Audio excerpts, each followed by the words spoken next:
Greg, Yes. people are wondering why Justine hasn't come on. This is our pre-show, and Justine is going to be on in a few minutes, if not sooner.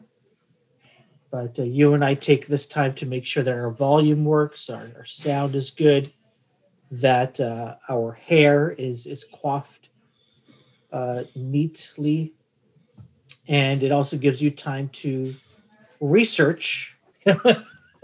Yeah, that was a good one. That was funny.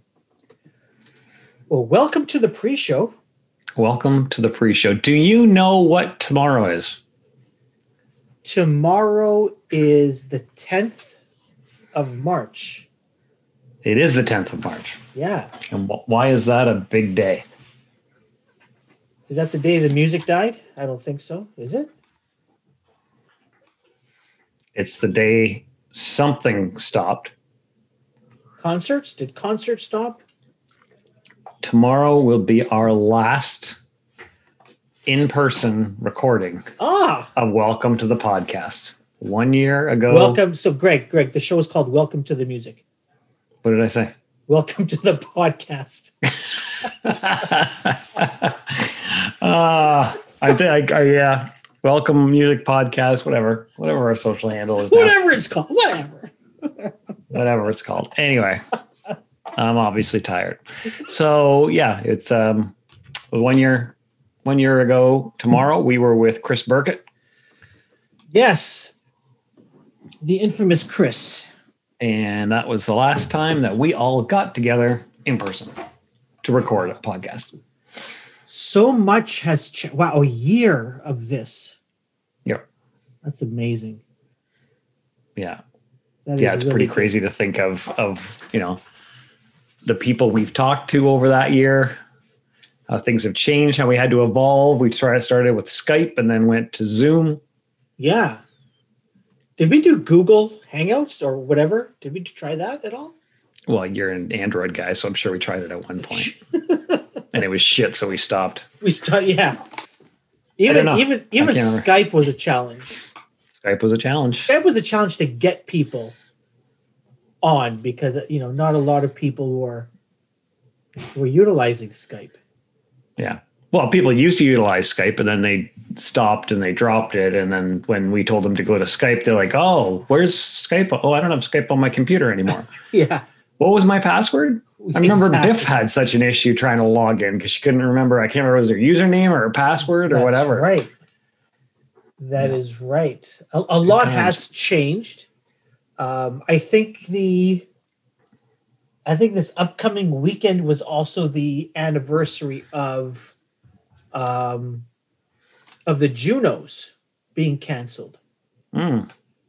Right? That would make sense because the Junos are always around my birthday. Yeah. And speaking of Junos, Kevin Como. Juno, Kevin. What? No, go ahead. Dad joke. Go ahead. Kevin Como, yep. Lead guitarist, keyboardist, musician extraordinaire with Crownlands, was a guest of ours. Yes. And they've been nominated for 2 Junos. 2. I think Breakthrough Artist of the Year, as well as Rock Album of the Year.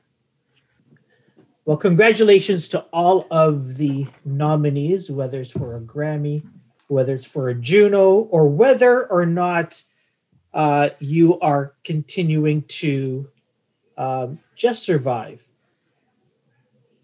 Because I think there's too much, we're doing well, and it's good to be doing well. But it's also be good just to be hanging in because there's a lot of people that aren't hanging in. So I want to give kudos to everybody. I wanted to ask you, Greg, because in your day, one of your day jobs, because you're a man who wears many hats, you deal with cryptocurrencies. I do. I don't understand it, but I do. And a band that you and I have listened to, I don't know if you've ever been to a Kings of Leon show. Have you been to a Kings of Leon show?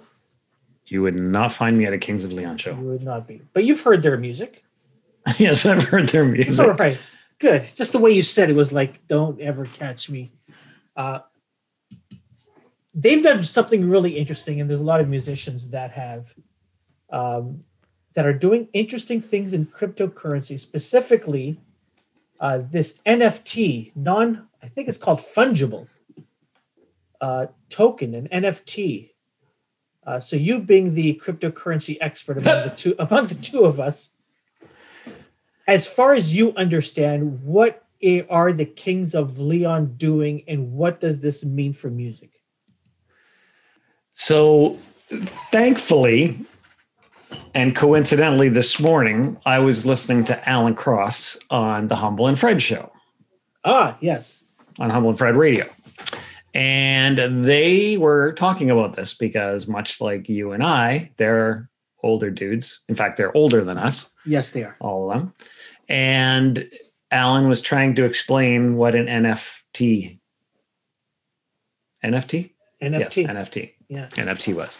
And essentially it's, I guess for Kings of Leon, it's essentially what it is you buy the digital representation, or you buy the original of something digital. So you don't get anything. Like you don't hold anything. You hold the digital ones and zeros. You have a digital you have a digital token. Now for you and I, it's nothing, but for people younger than us, digital assets are a thing. Right. So a lot of money is spent by millennials, Gen Xers on acquiring digital assets, whether that's for games or whatever the case may be. Yeah.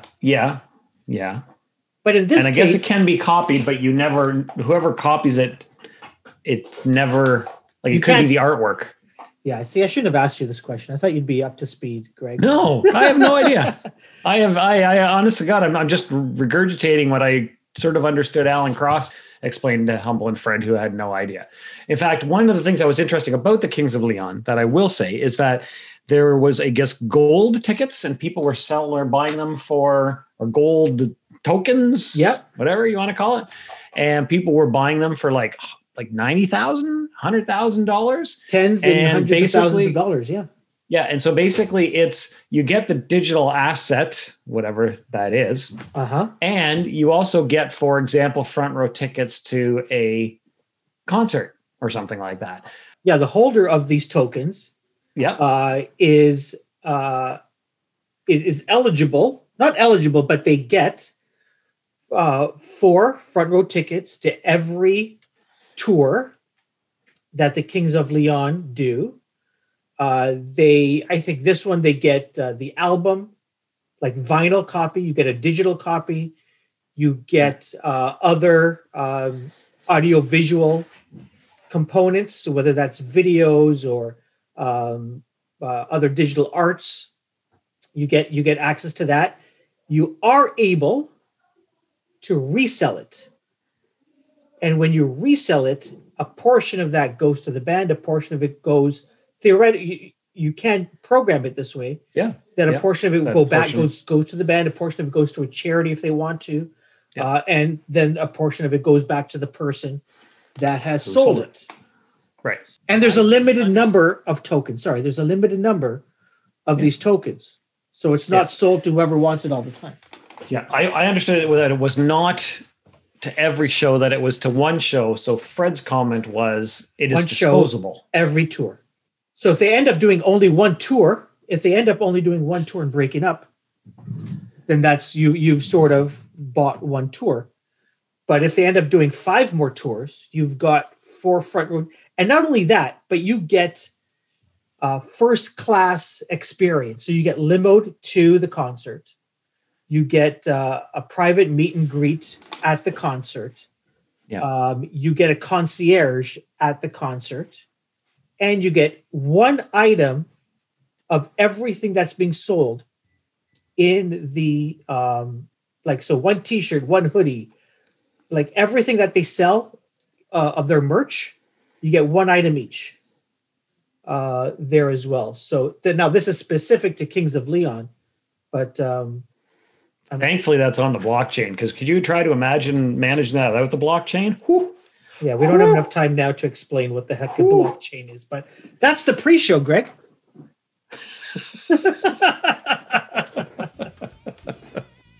Hi, the following podcast is brought to you by Radical Road Brewery, the best craft beer in the heart of Leslieville. Find them at 1177 Queen Street East. That's Radical Road Brewery. Greg, remember that episode we did with Vin Rock from Naughty by Nature? So this is how things change, because you're in sunlight and the sun is going down. I remember last summer we spoke with Vin Rock, and it was really sunny outside. And he was in New York, and by the time the recording ended, he had to change where he was sitting so he could and turn on the light, because over time you could see like bright light, then all of a sudden it started to get darker and darker because he was sitting near a window. So a lot of not that you care, Justine, about that story, but I thought, like, where are you going? Like, should I be concerned about my lighting? There's got to be something more to this. He's going somewhere with this. I'm sure of it. And then in my head, I'm sure he's going somewhere. No, I go nowhere. Just like life. We've gone nowhere. I do have a little lamp on as well, but eventually the sun will go down within the hour. But that is fine. Sometimes I just say things and it's his way of asking, please make sure you have a lamp on.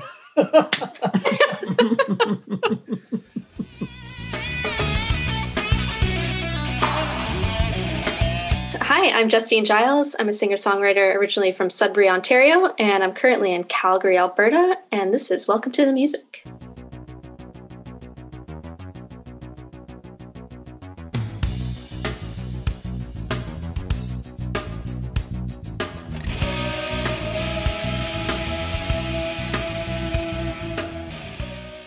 Welcome. We're glad to have you here. Welcome. Thank you. Yeah. Thanks for having me. Justine, how's your back? Well, it's better than it was last week, but that means that you have definitely seen my social media complaints about my back.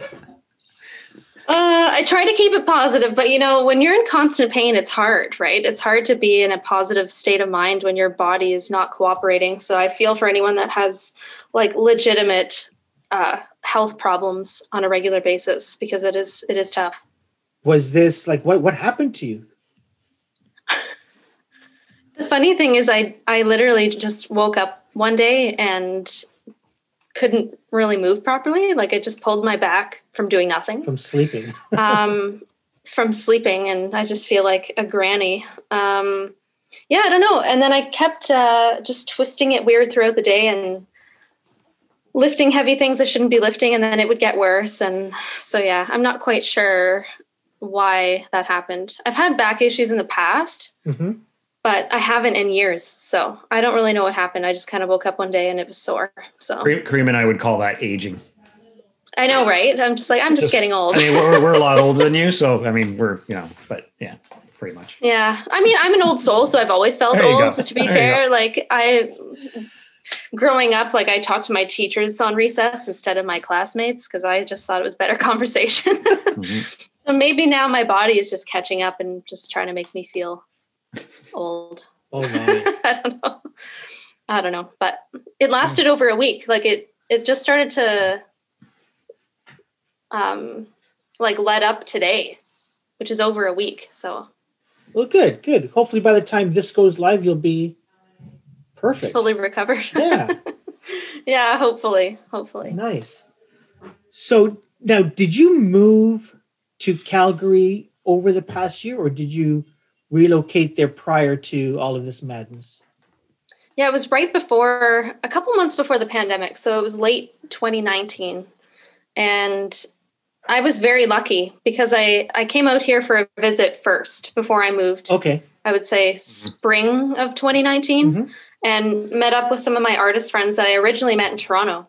And I figured it would be a good place to relocate and work on some new music. And at least I would have a base of artist friends here. Mm-hmm. So I came out to visit, and then I went back to Ontario, basically packed my stuff and got ready to move in the fall of 2019. And when I got here, I just hit the ground running and started doing shows here and networking and going out to my friends' performances and just networking. Because, it's important to do that in a new city, especially on the live scene. Mm-hmm. And then, maybe 4 or 5 months later, COVID hit. So I was really glad that I did the groundwork that I did when I first moved here, just to feel more at home here, if that makes sense. But yeah, it's been tough because I signed with like a local booking agency and started to get some really good gigs, and then everything just kind of shut down. So it's been tough to adjust in a new province and in a new city, and not really have a ton of like connections with venues and that kind of thing. It's hard to do that in this time, right? Because they're not really open. So yeah, it'll be interesting moving forward. I noticed on, I think it was on Twitter, you got a shout out from one of our former guests, Sass Jordan, when you moved out that way. How do you know Sass? Yeah, that's hilarious because I don't really know Sass, but she does pop up every once in a while. Like, I think I had one of my singles on CBC or something, and she just caught wind of it, and she was really supportive. And I was like, "You're awesome!" Like, she is one of those rad Canadian talents that's really supportive of like up and coming artists. And I honestly don't even know how we connected. It might have been on Twitter or Instagram, but there's been a couple times when she's kind of shouted out. So grateful for that. Yeah, she's awesome. She's awesome. She is awesome. Yeah. She's one of our favorite. Like, I remember I was up on the Manitoulin at the time, and we were joking around. And my wife after we finished, because I was recording in the living room at the cottage, and she said, "I don't think I've ever heard you laugh that much during a podcast recording." So no pressure to you, but awesome. Yeah, pressure's on, man. The lighting, the laughter, got to step up my game. I know. That's awesome. Yeah, no, but sometimes Twitter, and that's why I love Twitter. I mean, I probably use it as a venting mechanism, which is not the best thing if people catch me on an off day. But I've made so many genuine connections though through Twitter, because Twitter is just one of those like safe spaces. I mean, I know people do argue a lot on Twitter, but I've been really fortunate to meet people from like across Canada that are just great people. Mm-hmm. And I don't know how I found them on Twitter, but we somehow collide. So that's awesome. It's cool when that happens. So you're in Calgary for a few months. You're performing. Do you remember your last performance prior to lockdown? Yeah, I think it was actually at the airport in Calgary. Mm-hmm. There's a fairly upscale restaurant, and this is through the booking agency, and it was actually not even my gig. It was one of my best friends, Mariah. She is kind of like a household name in Calgary. She's born and raised out here and is quite big on the country scene. And so she's with the same booking agency, and she kind of had like a residency at this like hotel restaurant in the middle of the airport. And for some reason she couldn't do the gig and asked me to do it last minute. And I said, sure. So we exchanged stuff, and basically I got the contract instead of her. And little did I know that was going to be the last gig I was going to have for a while. And then I felt bad because that was going to be her last gig for quite some time too. And I took it from her. But considering like we are very close friends, and she's just a very supportive person. So, I mean, obviously there was no bad feelings there, but yeah, nobody knew. I mean, I think there was talk of COVID, but we had no idea how things were going to play out. No one did, right? Yeah, it was just one of those things. And it's funny that you guys were talking about the last episode that you would have recorded in person was a year ago, because I think that was one of the last things I did before everything locked down for the first time was at a local university radio station. Like I went in for an interview and a quick performance, and I was the last person that they had in person. Wow. So everything went digital from then on. So yeah, no one saw that coming either. Have you done? I know you have. You've done a lot of these virtual performances. Tell me about that. What's how do you feel when you do that? How is the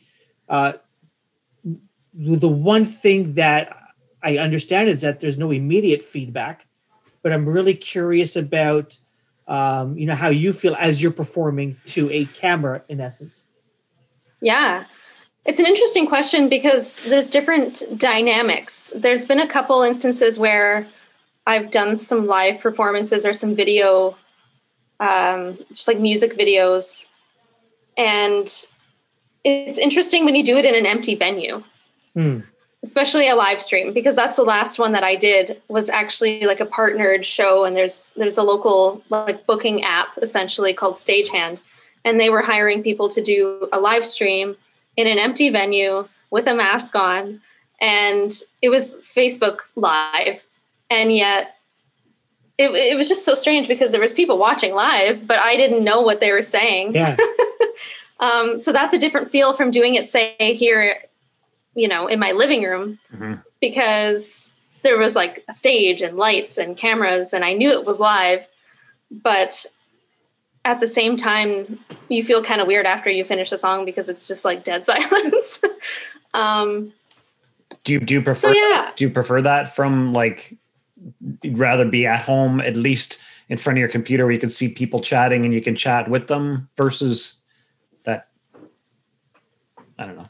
I would say. Yeah, it's so strange, I don't know if I prefer one over the other. I think it's a little bit more laid back at home because I'm in the comfort of my own home, right? And and you can kind of go live whenever you want. And that's the beauty of social media with everyone these days. I mean, maybe it's beauty for some and not beauty for others because, we can go live whenever and everyone's doing it. So at the same time, it seems like a not so special thing. And I think everyone's getting a bit of fatigue from video calls and live streams too, right? I think when the pandemic first started, everyone wanted to do live streams because what else were you going to do? So I get that it's tiring, and I honestly don't do a ton of live streams from my own place. I don't know why. But I think I just kind of got tired of it. So for me, it was special to go to an empty venue and just have like a very small sound crew, setting up the the equipment and running the cameras. Like at least it was similar to an old gig where I get to leave the house and kind of get dressed up and that kind of thing, right? So it was a cool experience. So yeah, that was awesome. Nice. We had a DJ producer from Toronto on our show, Paul, and he was saying he loves doing the live streams. He does a weekly show, I believe, on Twitch. Twice weekly, I think. Twice, yeah. And it was really interesting because he said there's a lot of times where he'll be performing at a club. And people aren't necessarily there to see him or to listen to him. They might be there for other reasons. They might be there for just a night out on the town. Maybe they like the venue and it's their hangout spot. Maybe it's just another reason to get together with buddies. But he says everybody that tunes in to a live show that he does wants to be there. So he gets a lot of positive feedback.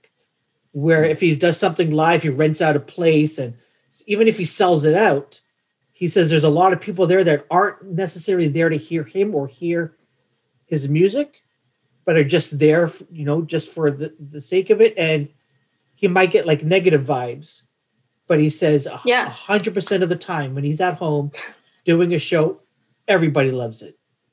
So I'm curious if. I know you might not get immediate feedback, but I'm curious if you've ever thought of things like that yourself. I think it's interesting, right? Even just this whole concept of going to a venue, because you saying that just sparks some stuff for me. Like they have a lot of restaurant bars here where bands are playing, but people may go just for dinner, right? Yeah. So you may hear a band that you've never heard before, which is great because that's how you meet people. And that's how you meet friends and fans, and that's part of life. And something that's so great about live shows is that you're just constantly meeting new people. So I guess you get less of that online, because typically if someone's going to tune into your live stream, they follow you already, right? Yeah. I think it's harder to come by someone's live stream just at random. So it's cool when you play like a restaurant bar where you do have people coming in from who knows where, or if you're in a different town or what have you, right? Like you'd meet people that you would never meet otherwise. So I think I miss that, and I think other people miss that too, because it's almost like the magic, like the mystical side of life, right? That we're all kind of craving and missing because it's not planned. Yeah. So yeah, I mean, I haven't thought about that actually, but I do think it's interesting because it's hard to meet people, and the only way we're really socializing is through screens right now. And I think a lot of people are struggling with that. True. Yeah, very much so. So tell me, I want to go back a little bit. Was there a pull from your friends to go out to Calgary? Was it a push to leave Sudbury and just find just a new space? I'm curious about that move that you made. Yeah, I've kind of lived all over the place. Okay. Music has taken me pretty much all across Canada, and I mean for performances, but also living. So I was born and raised in Sudbury, just this town in northern Ontario, and I mean it's a city, but it's very much a small town. Yeah. And apparently Nickelback was signed there, so Alex Trebek was from there. Exciting things happen in Sudbury. Was Nickelback signed at the townhouse? Yes, at the townhouse. Was it really? I only put that. I wouldn't have thought I'm running through my head thinking, what, like, where would they have played? I would have been probably the townhouse. Is that how they got their name? Nickelback? I know there's a story about giving a Nickelback. I don't know where that story happened though, but so many great bands tour through Sudbury, and I've met so many artists touring through town, and I've opened for artists, and that's how you meet people. And then when you tour or visit a town, you reconnect with people. It's awesome. Okay. But anyways, I was born and raised there, and it was a great place to grow up and just be around the arts. Like I went to arts schools, and my dad's a musician, and it was always such a supported thing, which I'm so grateful for. A lot of talented people from Sudbury. But I released like my first indie record in 2014. And around that time, I was like, I've played every venue in town so many times. And I kind of want to just grow and explore. And I was really young. And so I moved to Montreal for a little bit and just wanted to taste that and see what the music scene was like there. And, just live life. And that didn't necessarily get me to anywhere that I wanted to go career-wise. So I moved back to Ontario for a bit, and with the natural progression of things, I just felt like I had to find a producer to work with, because I was always self-produced or worked with my dad and his musician friends and that kind of thing.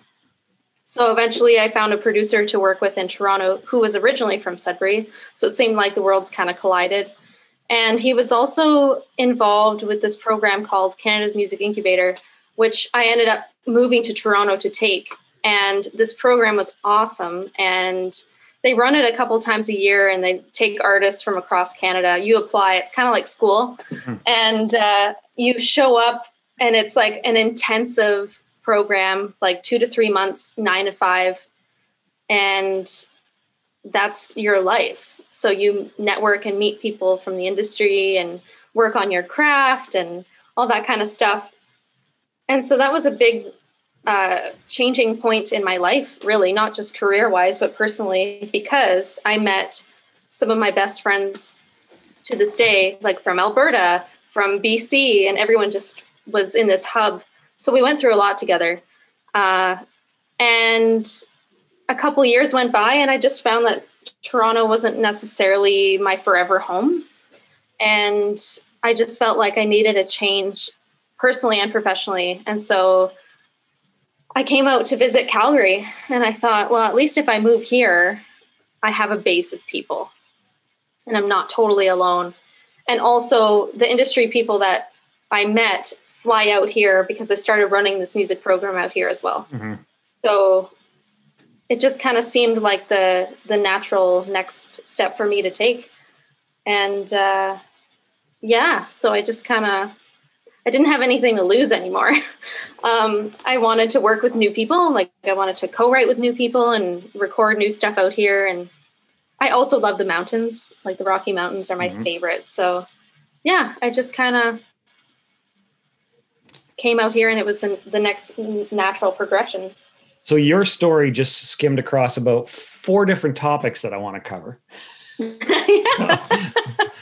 So it's funny because going back to Sudbury. So I know you went to Sudbury Secondary, which was the art school you were talking about, right? Are you Sudbury, or were you like Lively or Coppercliff Sudbury?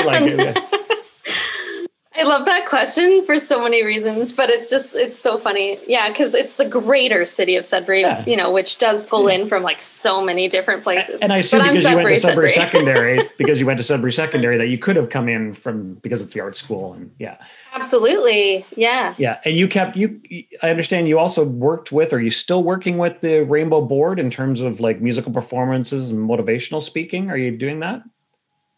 A little bit. Like I'm very much in touch with my old teachers because they really shaped who I am on so many levels. And I'm in touch with like my English teachers and my old music teachers and even my elementary teachers. Honestly, like I was just so lucky, even in elementary school, like to be called on to lead my class and singing these round songs and that kind of thing. Like, I don't know if every school does that, but we had performances all the time. Like, I don't know why or how, but I was always like cast as the lead in plays when I was very young, even when I didn't audition, or I didn't want to audition. Like I remember in grade 6, I said I wanted to be the stage manager, and this like new teacher to the school was like, I think you should audition. And I'm like, okay.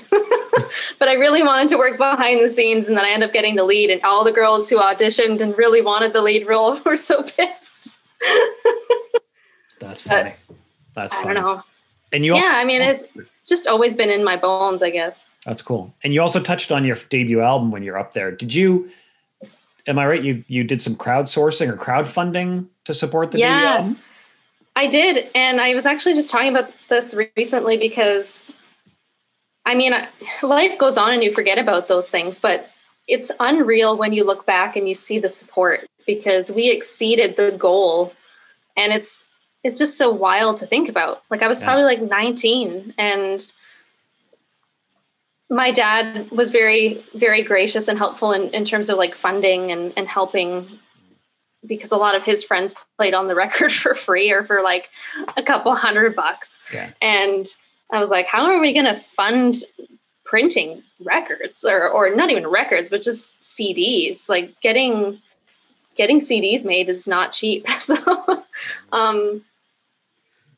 I turned to doing this like crowdfunding, and it was cool because I got to make all these like little gifts or prizes that people would get if they donated X amount of dollars. Like they would get an album, and they would get a ticket to the CD release show, and they would get, this or that. And people were so kind, like donating. Like a friend of mine is a massage therapist, and she donated like a free massage. And it was really like a collective effort. And we got to print all these CDs, and I'll never forget that CD release party either. Like we had local restaurants cater it for free and like just donate food. And it was like unreal awesome. Support. Yeah. That's awesome. You say you've talked about your dad quite a bit now. Tell me about him. I guess I have. Was he a big influence in you getting into music? I would say for sure. When I was a kid, he used to tour in bands a lot. And I guess he got to the point too where, he wanted to be there with his family. So he took on a lot. Like he would work a full-time job at 6 a.m. and then he would go tour at night and roll back into town at, early hours in the morning and go to work. And so he worked really hard. And I guess he kind of let go of his dream of like touring and moving forward. From what I understand, their band was pretty successful in the country scene, and country was really big at the time. Mm-hmm. Like in the 90s, country was like the thing. Yep. And I think they could have potentially like taken things really far, and it just kind of didn't work out that way. But he still does music to this day. I think he just does it in a way that works for him. Like he loves to do like corporate stuff, banquets and weddings and doctors events and lawyers events. And he gets paid really well, and probably much better than he did in dive bars in the 90s. Yeah. So he loves it. And I think he's just one of those people that like, he'll never stop working. Like even when he retires, like he'll always do music, even if it's not like touring the world. Like he's always gonna have that be his outlet. So for sure, I would say he's a major influence. He like always used to have people over to record them or put down a bass line or what have you. And yeah, I mean, he's played on a lot of my early recordings and stuff, which is really cool. So I would also, you get to work with your dad. Yeah. Yeah. I miss it. I was talking about that earlier today, actually, like doing some duo shows with his like upright bass, which goes really well with an acoustic guitar and just intimate acoustic shows. Like I miss doing that kind of thing. So hopefully one day, when I can travel back home, we can do some of those shows again, What was the name of your dad's band? Well, he's gone through so many bands, I tell you. Okay. I couldn't even tell you. But he does a lot of like jazz duo things as well for like wedding receptions and what have you. And also like the really special thing about like us doing music together is like when his father passed away, my grandfather, I wrote a song after he passed.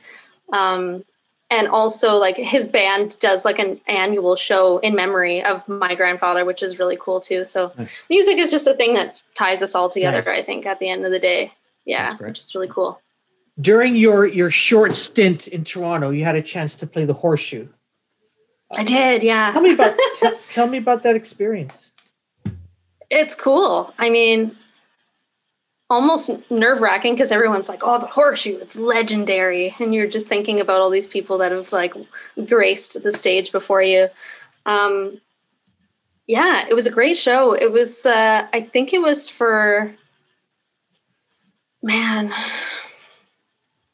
it was a country show with like a bunch of women, and it was kind of like an empowering event. And it was just cool. I think it was also one of those things when I was on my way out of Toronto, but I was really grateful to be involved. And it's always cool to say that you played at the Horseshoe. Yeah. Yeah. It's a really cool space. Nice. I know empowerment, going through your Instagram and social and stuff, like empowerment and self-care is a big thing too for you. You have been open about, your previous eating disorders when you were younger and some of the trauma. Yeah. I don't know what the trauma was, and you don't have to talk about that, but it's interesting how you seem to have come out of that. And again, that self-care and that empowerment is a huge part of the message that you want to spread. Oh, 100%. And I think moving forward, I'd love to write more music about that, because I just think it's a huge part of my calling. I think when I grew up, I felt very repressed and didn't really have a sense of power or my voice. And I know from speaking to so many people, whether it be at live events or people that send me messages online, it's a common thing. And whether it's like eating disorders or people are struggling with mental health or various traumas, people feel so much shame about it. And yet it's something that I feel is more common than we realize. And And I think it's just a part of my path, and maybe not everyone wants to talk about it or wants to hear about it. And it's a tricky thing to approach too. It's sensitive, right, for a lot of people. But I think a big part of my life as a human, but also as an artist, is trying to be as transparent as possible about the things that I've gone through and overcome, in hopes that I can maybe inspire or encourage someone who's going through the same thing. Because if this year has taught us anything, feeling isolated is a shitty feeling. And I think that's what gets us hung up and stuck for so long. And this feeling of lack of connection is because of like shame or fear of not being understood and not sharing about hardships. And I think that's also a generational thing, that we are taught to not talk about things that we struggle with. But I think the world is really changing in that way. And I think it's not like, poor me, pity me, I have all these issues. It's more like, I went through this and that's okay. And you can get through it. And I think that's, just like super important these days.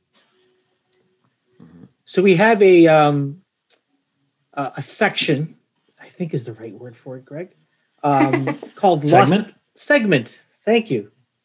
I like that word. Yeah. You're not going to start talking about the daylight getting dark again, are you? It's dark outside. It's dark here. It's not dark there. We have a segment, as Greg likes to call it, called Lost Venues. And so cool. I'm curious whether there's a place in Sudbury or Montreal or Calgary that you've played at that maybe it was a great show, maybe it was the worst show you did, maybe there's just a funny story. But I'm wondering if there's a venue like that doesn't exist anymore, because we've seen over time, and it's happened throughout history. I'm reading a book on live music in Toronto, and there's an area in Toronto called Yorkville that was hugely popular back in the 60s, and it quickly died down as a place where people would go to listen to live music over time. So I think it's something that goes on throughout time, but we have seen a lot of venues close over the past number of years, and especially this year. So, Justine, I'm curious if there's a lost venue for you that you really enjoy playing at. Great question. And I was just thinking of that too. I mean, sadly, so many venues and businesses have had to close this year. So I'm sure there are venues that I've played that I'm not aware of have closed, and they have probably closed. But probably the more interesting story is back in Sudbury. At one point, I used to rent downtown a studio. It wasn't really an apartment, but let's be real. Sometimes the artists, we would crash there. Like if I played a gig across the street, I would 100% crash in my studio that night. So what's really cool about it is it was this building of artists, and I miss it. But right next to our building was a little outdoor space that no one was really occupying at the time. And it was almost like a crack in the wall, like between our building and this next building. And I had heard that they made it into a venue at one point, but it was no longer a thing. So I took it on as my project. I think it was probably 1 or 2 summers. I can't quite remember. Might have been 1. But I basically took it on as my job to make it a venue, to make it an outdoor venue in this crack. And it was literally called like Le Crack.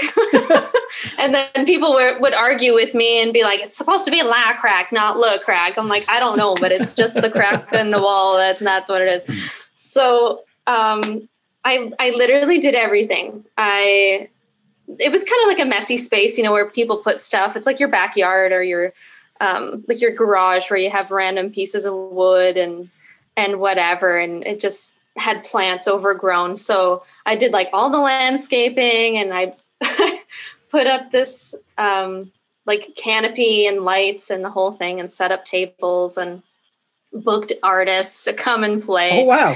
And so it was cool. Like we had a rotation of artists in every weekend, and it was kind of like a pass the hat. Like it was not a funded thing. So, but yeah, I mean, the local community would come out and sit and listen to local artists, and it was just a really fun time. Like CBC did a little article on it, so we had some press, and so yeah, I would say that's the most interesting little venue that I've played that no longer exists, because after I stopped running it, I think it just didn't exist anymore. But it was a fun little stint.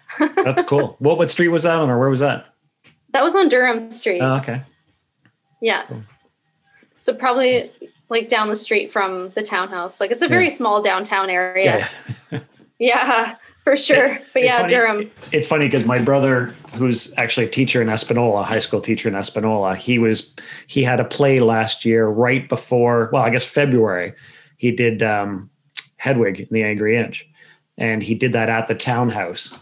And my wife and I think we stayed at the Radisson. I think we booked ourselves in at the Radisson. Yeah. And she's like, so should we grab an Uber or a taxi down? No, we're just gonna walk through downtown. You literally just walk down the street. I don't know. I think we went to. So true. I don't know if we went to Laughing Buddha for dinner, probably, or something. Anyway, it was just good. It was just a quick. It was like, again, to your point, it's a small downtown. Oh, so small, like so small. Like it's pretty much two streets. I mean, well, maybe a couple more, but the venues, it's like you're on this street or you're on this street. Like that's all there is. Yeah. I actually love the Beet Burgers. Have you ever had a Beet Burger at the townhouse? No, I haven't. It's so good. I don't know if I've ever eaten at the townhouse. Oh man, their burgers are to die for. Oh yeah? Yeah. I'll have to try that. Yeah. I know people were coming in and out. People were coming in and out of the townhouse picking up food. Yeah, the food is great. Yeah. Yeah, the food is great too. They have like a spicy ketchup or like a banana ketchup or spicy banana ketchup, I think that's what it is. Sounds weird, but it's the best thing you'll ever have. Yeah. So I think it was last week, Justine. You don't mind just like two Northern Ontario kids just riffing on here, right? Just yeah. You good? Yeah. That is fine. That is fine. I grew up like down the street from the Big Nickel, quite literally, because that's where my parents live, very close to the Big Nickel. I've been there once to the Big Nickel. Was it last week, Greg, that the week before the Daft Punk announced that they were disbanding? 2 weeks ago. 2 weeks ago. So Justine, you know where I'm getting at, right? Like, I know where this is going. Yeah, I don't know where you're going. Did you break up Daft Punk? Like, did they see your Instagram and one of them say, okay, that's the next part? Like, what did you do? Well, we can blame it on the wine, and I honestly haven't had wine since that night. So when I have wine, things get out of hand. So I had some wine, and I just started singing that song One More Time, which is clearly by Daft Punk, but I couldn't remember who it was by because I had wine. And also at the time, didn't realize how long they've been around. Yeah. Because, in my mind, with my wine brain, I thought, oh, yeah, they did that song with Pharrell Williams not that long ago. They can't be that old. Well, they have been around for a long time. Which also just shows my age, too, because it's just like, I mean, I know I'm not that old, but I mean, I grew up in the 90s, and everything from the 90s or early 2000s seems like yesterday to me. Yeah. So, yeah, and now they're not going to be together anymore, so... Well, maybe I think you should re-release that video and see if it picks up anything. Yeah, and I tagged them in it too eventually, like after the fact, and maybe they did see it. That was it. That was check this out. Oh my goodness. Yeah, I don't. It might have been on one of my Instagram stories. I think. Oh, okay. Or on TikTok, or both. I think it was on. I don't know. Yeah. I'm new to TikTok too. Like I don't know. I can't. I think there's a song there though, Justine, about breaking up. I think you should own it. That could that be it was my fault. Well, fault is. I don't think you should use the word fault, right? I think you've inspired them somehow. Yeah, like I sparked something in them. Yeah, and I think you should own it. Write a song about it, and that's I think. You'll be going to national. My claim to fame. Yeah. Yeah. That's funny. Congrats on the Jim Beam talent search. You were a finalist. That must have been exciting. Well, thank you. And what's really funny about it is sometimes as an artist, you just apply to whatever shows up in your email and you forget about it. And that's exactly what happened with the Jim Beam competition, because, I apply to festivals and this and that and different opportunities all the time. And I kind of forgot that I applied, to be honest with you. And I think they reached out to me maybe about a year ago. It was like right before the pandemic was locking everyone down. And I think they still had intentions of having a live show, because I think that's what they do in every city across Canada, like 8 cities across the country. Yeah. They typically select finalists from whoever applies online, and then people do almost like a battle of the bands in person. Oh.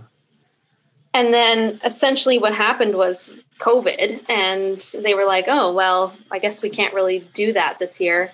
And months went by, and I totally forgot about it. And then they said, okay, we're going to go virtual. So that means you get to show up at basically the best venue in town, and not even venue necessarily, but it's this really cool place out here called Studio Bell, which is also the National Music Center. And they have so much going on at that place. Like they have art displays and like the Canadian Walk of Fame stuff in and out. So it's not really a live venue, but anyways, they said you get to show up and do a live music video recording live off the floor. And essentially that'll be used as your part of this competition, and people will vote online. So it was all virtual, and that was really cool. That's awesome. Nice. Yeah. And kind of weird to do a recording during COVID as well, because they were really, really strict with things, obviously. Like they have to change out the mics, and they only allowed so many musicians to be in there at a time. And everyone was literally measured with like meter sticks between them. And the only time we could take our masks off were like when we were in place, like right before the camera went on, and release forms. And everyone had to be really, really cautious and safe, which is good. Mm-hmm. But it was like an odd experience, right? To film a music video during a pandemic. Yeah. Yeah, no doubt. Yeah. So Justine, how do you feel about playing us a song? Sure. Yeah. Do you want to introduce the song? Tell us the name and what it's about. Yeah. Well, I didn't overthink this today, which I don't know if that's bad or good. But I feel like I played this at my last live stream, and it went over well, and I felt good about it. And I've been writing a bunch of new stuff, and I've kind of forgot about my first record. So I'm actually going to play a song from my first record that I forgot about. Nice. And I've come to reappreciate it, because sometimes I look back on my old music and I think, oh my God, I can't believe I released that. And quality was terrible, and it was self-produced. And, I just am an artist and I'm hard on myself. So it's cool to revisit music and like actually appreciate it. So it's a song called Maybe that I wrote up in Sudbury. And I think it was one of the last songs on my first album. And it was just all of the questions of life, like maybe I should leave, and maybe I should get over this guy, and maybe I should just do this and this, and stop holding myself back. And it's really funny because I think I've found myself in that position asking those questions on more than one occasion. So it's just kind of funny to revisit it, because I probably wrote it when I was like 19 or something. So yeah, maybe.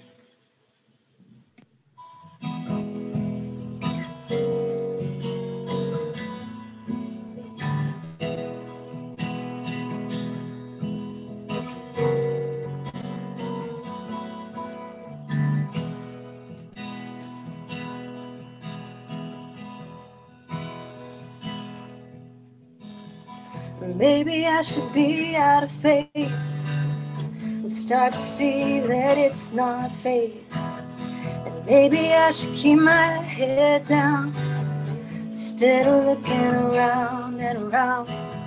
And maybe I should move out of town find a new man to take me around.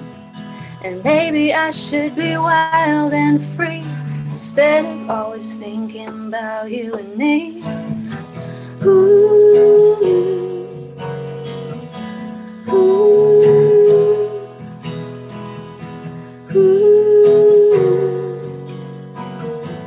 ooh. And maybe I should feel that it's done, that the battle could never be won. And maybe I should keep my guard held high, see I have a slim chance of getting inside. And maybe I should throw my hands up, give you the speech that enough is enough. And maybe I should be wild and free instead of always thinking about you and me. Ooh.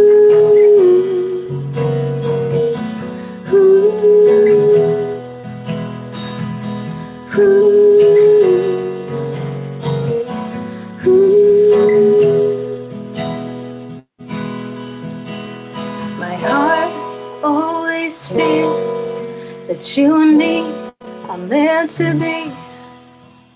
No matter what our differences are, or what other people see, my heart always feels that you and me are meant to be.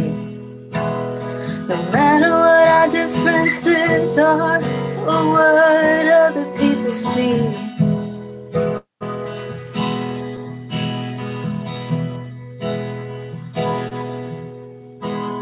And maybe I should see this through, 'cause I don't know where I'd be without you. And maybe this is worth the fight.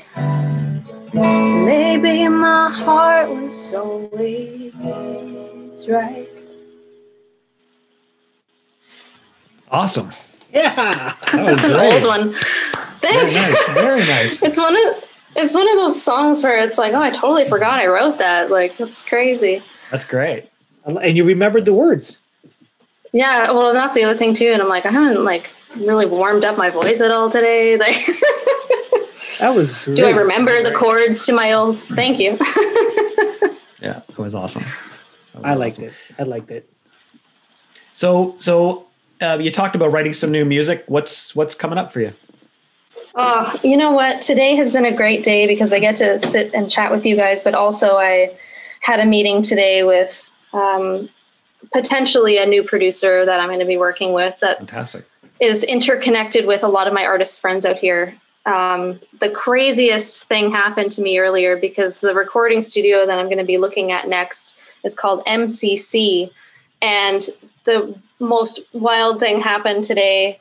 So I worked at my part-time job this morning, and I work in a kitchen and I cook in a vegan restaurant in the mornings. And I came home and it's about noon because I go in quite early. And right outside of my building is a truck that says MCC. And it was so weird because I'm like, I'm literally on my way to go meet up with a producer and the owner of MCC Recording Studios. And this big truck says MCC. And it was for like, I don't know, like a thrift store or something. But it was really strange, like very synchronistic. And I was like, oh, I feel like, okay, maybe I am on track because, I'm just like everyone else. Like I have my ups and downs and my good days and my bad days through this pandemic. And it's taken me a long time to get myself back in terms of writing music as well. Like I took a break for a while. Like, honestly, I felt like living in Toronto was a lot and I learned a lot, but it also is a really tiring city sometimes, as I'm sure you can understand. Like pre-COVID, it's the hustle and bustle and you're just trying to survive. So I felt like I left a lot of situations that were kind of toxic for me, and I kind of lost my identity and I lost my ability to write for a while, which was weird for me because I've been writing since I was a kid. So to not be able to write felt very strange. But this year has been great for me in terms of revisiting that and getting back to writing and somehow being able to network with people and feeling like it's meant to be even through a pandemic. So I'm really, really grateful for that. And everyone just seems so interconnected here. It's really strange. Like the people that I've met all seem to coincide. Like it's really strange, whether it be these new producers or artist friends of mine that know other artist friends of mine that I met across the country. It's kind of strange, but I think things are somehow falling into place. Good for you. I'd like to think so. Yeah. Good for you. So one of the questions we like to ask our guests before we wrap it up is what has been in your earbuds lately? A lot of 80s music, which is interesting because I always hated classic rock and I hated the 80s. And I mean, I was born in the early 90s and I missed that boat. So I was always like so opposed to it. But lately it's like nonstop 80s, like Tina Turner, Whitney Houston, just all the great 80s songs, Lionel Richie, Hall & Oates, like all that kind of stuff. Just loving it for some reason. I don't know what it is. Maybe it's because it's uplifting for me. As like a singer-songwriter, I feel like I tend to listen to some slower acoustic music, but that doesn't always put me in the best mood. Like if I'm in a bad mood, I probably shouldn't listen to John Mayer or something like that. It's not going to make me feel better. But I feel like this whole era of 80s, like a lot of it's like upbeat and positive. And I just feel like I've kind of needed that on some level. So that's been getting me through my days. Nice. It's just dancing around to 80s music. Nice. Yeah. Justine, if people want to rediscover your old music, some of your newer stuff, where's the best place for them to find this? I would say just type in Justine Giles anywhere. I would say YouTube, Spotify. I actually deleted my first record because I was like, I can't handle the production on it anymore. Oh, no. I mean, if someone wanted a copy, I do have copies of that. But yeah, I mean, my most recent singles are on Spotify or Apple Music or anywhere you can stream these days. So perfect. Awesome. Well, thank you so much, Justine, for being our guest, for sharing some music as well. We really had a lot of fun today. Yeah, of course. Thanks so much. I really enjoyed it. And awesome. We still have sunlight. Exactly. You have sunlight there. We don't have it here. Someday, what we're going to do is we'll get you back on and we'll do a whole podcast about the sun setting and what happens between daylight and nighttime. And we could educate Cream all about that. So he's not surprised the next time we have a guest and it gets dark. Jeez. I'll take you up on that. Justine, thank you for interrupting the conversation, Greg, and because I don't think I could stand another 5 minutes with him. So thank you for saving me for having to deal with Greg. Awesome. Justine, we had a lot of fun. Thanks so much. Thanks. Thanks, guys. Keep in touch.